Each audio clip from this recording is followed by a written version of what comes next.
Good morning kelas 11. Hari ini kita akan melanjutkan materi pembelajaran kita di pembelajaran biologi, yaitu kita akan membahas mengenai jaringan hewan, di mana di pertemuan sebelumnya kita itu sudah bahas mengenai jaringan tumbuhan sampai ke organnya gitu ya. Saya mau ingatkan lagi, kemarin jaringan tumbuhan ada dua jenis, ada jaringan meristem dan juga ada jaringan permanen.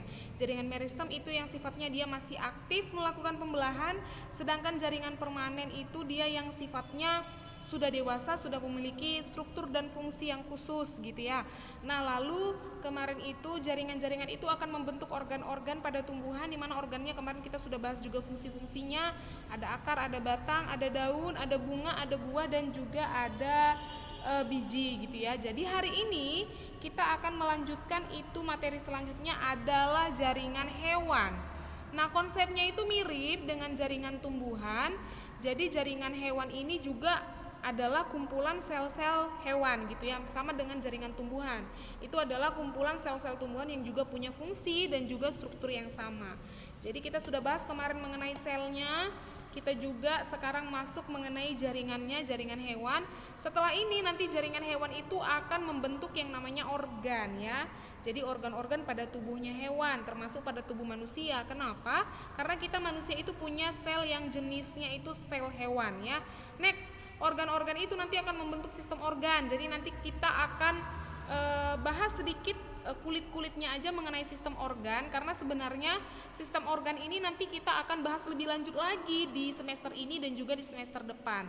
Jadi materi kelas 11 ini nanti kita akan ketemu sama materi-materi yang sangat menarik, karena itu bisa kita amati langsung di dalam tubuh kita. Contoh nih, nanti kita bahas mengenai sistem gerak, ada tulang, ada otot, ada juga sistem peredaran darah ya, ada juga sistem saraf, ada juga sistem reproduksi, ada juga sistem pernafasan, ada juga sistem pencernaan dan juga sistem imunitas gitu. Jadi itu kita bahas di kelas 11 ini. Nah, setelah kita bahas nanti mengenai sistem organ itulah yang nanti akan membentuk satu tubuhnya si organisme gitu.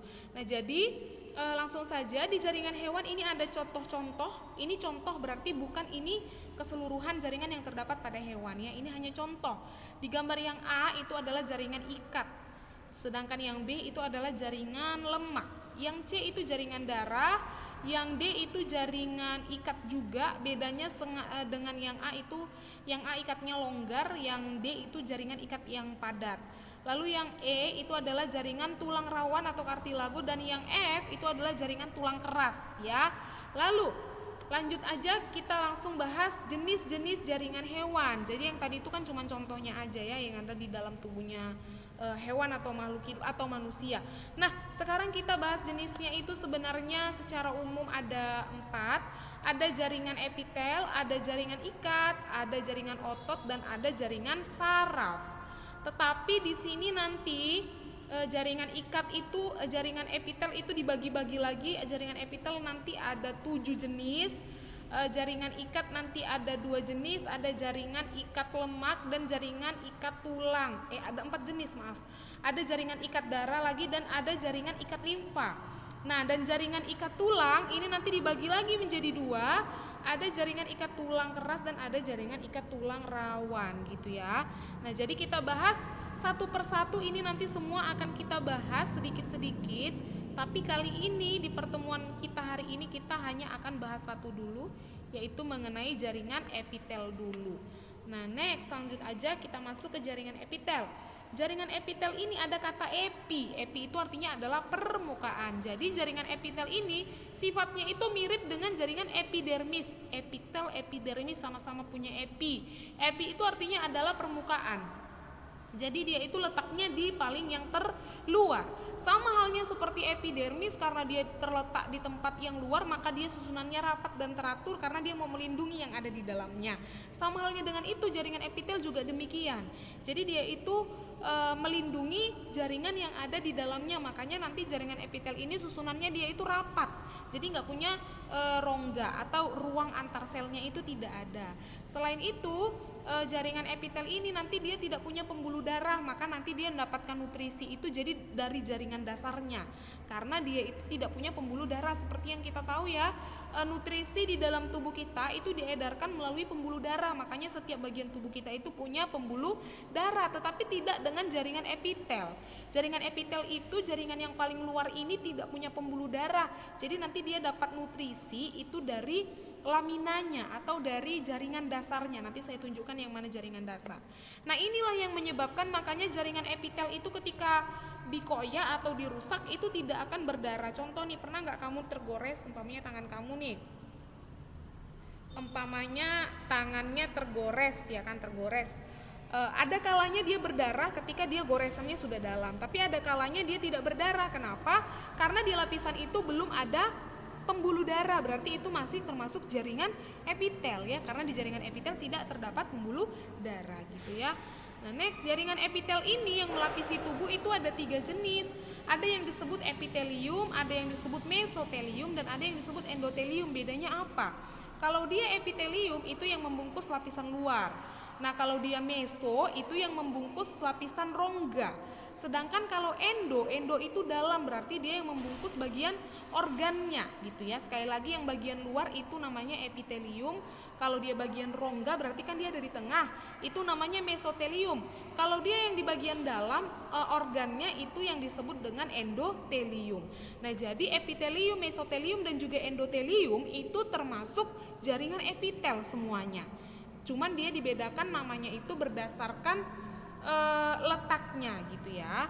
Next, nah jaringan epitel ini biasanya berikatan dengan jaringan ikat. Jadi mereka itu bekerja sama dan dihubungkan oleh membran dasar yang terdiri dari. Jadi dia itu bekerja sama supaya bisa berlekatan ya, supaya mengikat satu sama lain. Itu dihubungkan oleh jaringan dasar, ada 2 jenis, ada lamina basalis dan lamina reticularis. Nah, di sini kamu bisa lihat di situ ada yang warna merah dan juga yang warna kuning, itu adalah lamina basalis dan juga reticularis. Nah, inilah yang disebut dengan jaringan dasar. Seperti yang tadi sudah saya sebutkan, bahwasannya si jaringan epitel ini kan nggak punya kapiler atau pembuluh darah kan, makanya dia nanti dapat nutrisi dari si lamina basalis dan juga reticularis ini. Jadi lamina basalis dan reticularis ini dia sudah punya kapiler. Nah, jadi dia nanti akan rembeskan nutrisinya menuju ke jaringan epitel, sehingga jaringan epitel nanti mendapatkan nutrisi dengan cara difusi atau perembesan ya, transportnya secara difusi. Nah, next, ini fungsi jaringan epitel tadi udah dibahas sedikit, untuk melindungi, lalu untuk mengangkut karena tadi dia punya lamina. Lalu pada saluran pencernaan ini epitel nanti bisa mengeluarkan enzim ya, contohnya itu yang ada di lambung.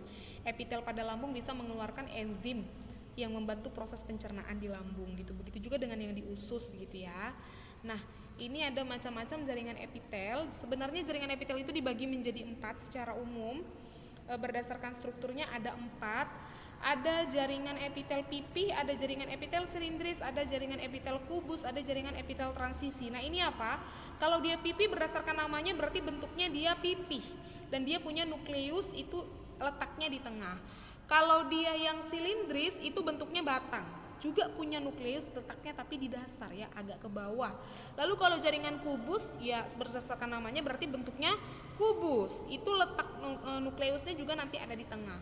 Lalu ada transisi, kalau transisi ini dia campuran antara kubus dan juga batang ya. Nanti coba kita lihat gambarnya, kita bahas satu persatu. Ini ada jaringan pipih. Nah, sebelum ke situ, ini jaringan pipih dibagi lagi menjadi 2, silindris juga dibagi 2, kubus juga dibagi 2. Jadi nanti jumlahnya ada 7. Ada epitel pipih selapis, lalu ada epitel pipih berlapis. Lalu ada epitel silindris selapis, ada juga epitel silindris berlapis banyak ya. Berlapis dengan berlapis banyak itu sama. Lalu ada epitel kubus yang selapis, ada juga epitel kubus yang berlapis banyak gitu ya. Berarti nanti jumlahnya ada 7. Nah, next kita bahas satu persatu yang 7 itu hari ini. Yang pertama ada epitel pipih yang selapis. Epitel pipih yang selapis berarti dia bentuknya pipih dan terdiri dari satu lapis. Kamu bisa lihat pada gambar. Nah, di gambar ini kelihatan jelas Nah, yang ini dia bentuknya pipi dan juga cuman selapis. Lalu di sini ada yang warnanya ini agak kebiruan. Nah, yang ini. Nah, yang warnanya agak biru inilah dia si lamina basalis tadi. Berarti dia itu adalah penyedia nutrisinya gitu ya. Nah, lalu ini fungsinya itu untuk difusi osmosis, berarti dia untuk transport zat ya. Selain itu dia juga untuk sekresi, contohnya tadi yang terdapat pada lambung ya. Itu dia untuk mensekresikan enzim ya, mengeluarkan enzim gitu. Nah, ini terdapat di beberapa bagian tertentu di tubuh kita, ada di pembuluh limfe, ada di pembuluh darah kapiler, ada di paru-paru, dan ada di ginjal, ada di selaput pembungkus jantung, dan juga ada di selaput perut. Nah, ini harus dihafal, Nak. Jadi cara menghafalnya saya buat di situ cara cepatnya pergi S2. Pergi S2, pernya itu E-nya dia huruf nomor 3, itu maksudnya adalah P-nya ada 3 kali. Lalu di situ ada S2, S2 itu berarti dia S-nya ada 2 kali. Jadi P, P, P, G, I, P, P, P, G, S, S gitu sebenarnya ya. P yang pertama itu adalah pembuluh limfe, P yang kedua pembuluh darah, P yang ketiga itu paru-paru, lalu ada G itu artinya ginjal, lalu ada juga S yang pertama itu selaput pembungkus jantung, lalu S yang kedua itu adalah selaput perut. Gitu ya, coba kita ulangi dulu. Coba kita ulangi pergi S3. Tadi P yang pertama adalah pembuluh limfe, lalu P yang kedua itu pembuluh darah, lalu P yang ketiga itu paru-paru, lalu G itu ginjal, lalu ada S yang pertama selaput pembungkus jantung, lalu S yang kedua itu adalah selaput paru. Nah, yang selanjutnya ini ada epitel pipih yang berlapis. Tadi kan epitel pipih yang selapis ya. Sekarang ini epitel pipih yang berlapis. Nah, epitel pipih yang berlapis ini berdasarkan namanya berarti dia tidak hanya terdiri dari satu lapis, yang ini ya. Nah, yang ini tidak hanya terdiri dari satu lapis, lapisannya itu ada banyak. Kamu bisa lihat pada gambar itu dia berlapis-lapis ya, numpuk-numpuk. Nah, ini fungsinya itu sebagai pelindung. Itu dia terdapat di beberapa bagian tubuh, disingkat dengan rorofet. Ro yang pertama rongga mulut, ro yang kedua rongga hidung, V itu vagina, E itu esofagus, lalu ada T itu adalah telapak kaki. Atau coba diingat dari yang pertama tadi, dari yang ini ya. Kita ingat pergi S2 ya. P yang pertama pembuluh limfe, P yang kedua pembuluh darah, P yang ketiga paru-paru, G-nya itu ginjal, lalu ada selaput pembungkus jantung dan ada selaput perut gitu ya.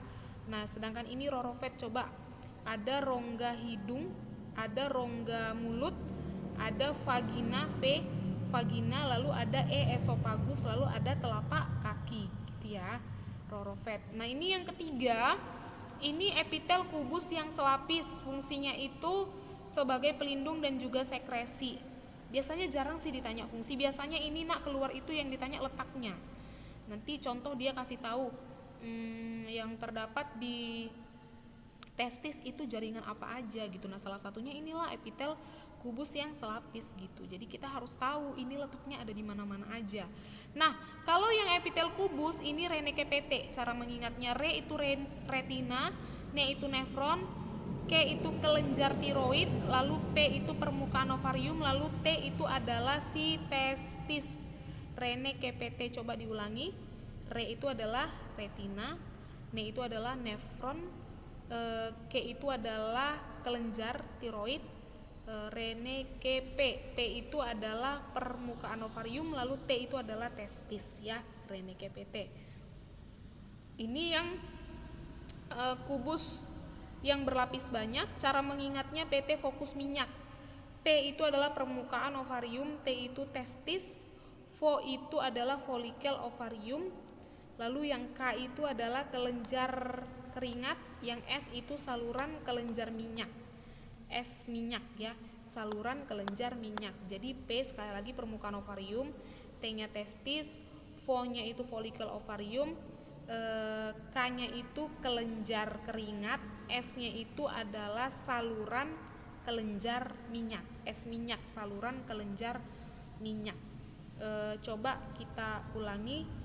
P-nya itu adalah permukaan ovarium, T-nya adalah testis, Vo itu adalah follicle ovarium.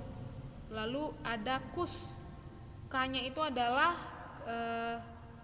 kelenjar keringat ya. Baru kus ada S minyak gitu ya. S-nya itu adalah saluran, minyaknya itu kelenjar minyak, berarti saluran kelenjar minyak. Nah, next ini ada epitel silindris yang selapis. Tadi itu kan dia epitel kubus yang berlapis. Sekarang epitel silindris yang selapis.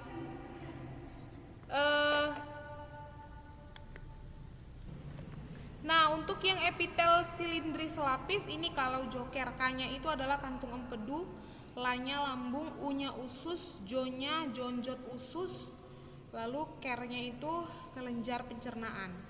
Jadi usus dan jonjot usus itu bisa disatukan sebenarnya jadi usus aja, samanya itu. Jadi kalau umpamanya nanti ditanya di saluran pencernaan ada apa aja, nah salah satunya itu ada ini ya, karena usus itu kan bagian dari pencernaan gitu. Next, ini adalah epitel silindris yang berlapis, ini fake letter. Fa-nya itu adalah faring, K-nya itu adalah kelenjar ludah, La-nya itu laring, T-nya itu itu adalah trakea. Lalu ini yang selanjutnya adalah transisi. Transisi cara ingatnya itu kusut. Transisi itu tadi adalah gabungan dari yang bentuknya itu pipih dengan yang bentuknya batang. Jadi itu digabungkan ya. Nah, gabungan itu makanya disebut dengan transisi. Ini cara mengingatnya dia ada di organ-organ yang disingkat dengan kusut. K-nya itu adalah kantong kemih, U-nya itu adalah ureter, S-nya itu saluran pernafasan, dan U-nya ut yang terakhir itu adalah uretra gitu. Paling terakhir ada kelenjar ada epitel kelenjar. Nah, epitel kelenjar ini khusus berperan untuk sekresi. Ya, sekresi senyawa, bisa jadi dia hormon, bisa jadi dia enzim. Makanya di sini kelenjar kan ada dua jenis ya. Ada kelenjar endokrin, ada kelenjar eksokrin. Kalau kelenjar endokrin dia nggak punya saluran, kalau kelenjar eksokrin dia punya saluran. Ya, kelenjar endokrin contohnya ada timus, ada kelenjar adrenal, paratiroid dan juga tiroid, itu yang nggak punya saluran ya. Jadi dia dihasilkan langsung digunakan. Kalau dia yang eksokrin itu yang punya saluran. Jadi setelah dia dihasilkan lalu disalurkan ke bagian yang membutuhkan. Itu ludah, keringat, pankreas dan juga feromon. Gitu. Ini untuk epitel kelenjar. Jadi epitel kelenjar itu khusus yang menghasilkan kelenjar. Berarti di bagian-bagian tertentu juga sih di organ yang butuh kelenjar gitu ya. Jadi untuk mengingatkan kembali, coba kita ulang dulu. Tadi epitel itu, ini jaringan ikat minggu depan. Tadi epitel itu ada 7 ya. Ada epitel pipih selapis, ada epitel pipih berlapis, ada epitel silindris selapis, ada silindris berlapis, sudah 4 ya. Ada epitel kubus selapis, ada epitel kubus berlapis, sudah 6. Lalu ada epitel transisi, sudah 7. Coba kita ingat lagi satu persatu. Kalau dia tadi epitel pipih yang selapis, cara mengingatnya pergi S2. Epitel pipih yang berlapis, cara mengingatnya rorofet, pergi S2, rorofet. Epitel kubus dulu ya. Epitel kubus yang selapis, cara ngingatnya Rene KPT, kubus selapis. Kubus yang berlapis, cara ngingatnya PT fokus minyak. Kubus yang berlapis PT fokus minyak. Tadi yang pertama itu ada pergi S2, lalu rorofet, lalu Rene KPT, lalu PT fokus minyak, lalu silindris selapis ada kalau joker, ada silindris berlapis itu fake letter, lalu yang terakhir itu kusut, epitel transisi itu ada kusut. Ya, coba kita ingat dari yang pertama itu ada pergi S2.